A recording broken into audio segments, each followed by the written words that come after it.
మహబూబాబాద్ జిల్లా మరిపెడ కేంద్రంలో కార్గిల్ దివాస్ను నిర్వహించారు. ముఖ్య అతిథిగా మాజీ ఎమ్మెల్యే మార్టినేని ధర్మారావు హాజరయ్యారు. కార్గిల్ స్తూపానికి పూజలు చేసి పూలమాల వేసి అమరుల త్యాగాలను కొనియాడారు. 25 ఏళ్ల క్రితం కార్గిల్ యుద్ధంలో దేశం కోసం అసువులు బాసిన అమరవీరుల త్యాగాలను వెలకట్టలేనివని వారు అన్నారు. కార్గిల్ అమరవీరుల స్ఫూర్తిని దేశవ్యాప్తంగా చాటేందుకు ప్రతి ఏడాది ఉత్సవాల నిర్వహణకు ప్రభుత్వాలు కృషి చేయాలని వక్తలు డిమాండ్ చేశారు.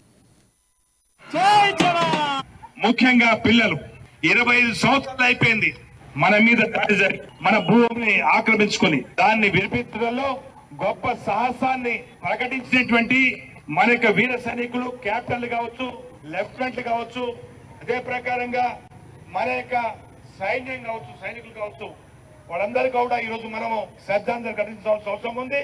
నెంబర్ 1 కెప్టెన్ విక్రమ్ బాత్రా, వీరికి భారత ప్రభుత్వం పరమవీర్ చక్ర అవార్డు ఇవ్వడం జరిగింది. లెఫ్టినెంట్ మనోజ్ కుమార్ పాండే, వీరికి పరమవీర్ చక్ర అవార్డు ఇవ్వడం జరిగింది. యోగేంద్ర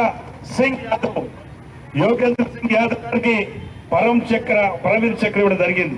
అదేవిధంగా సంజయ్ సింగ్ గారు, వీరికి కూడా పరమవీర్ చక్ర అందడం జరిగింది. మేజర్ రాజేష్ అధికారి, వీరికి కూడా పరమవీర్ చక్ర ఇచ్చి భారత ప్రభుత్వము అత్యున్నతమైనటువంటి గౌరవాన్ని వారికి వారి యొక్క కుటుంబాలకు మరి కల్పించడం జరిగింది. ఈ సందర్భంగా ఈ రోజు దేశవ్యాప్తంగా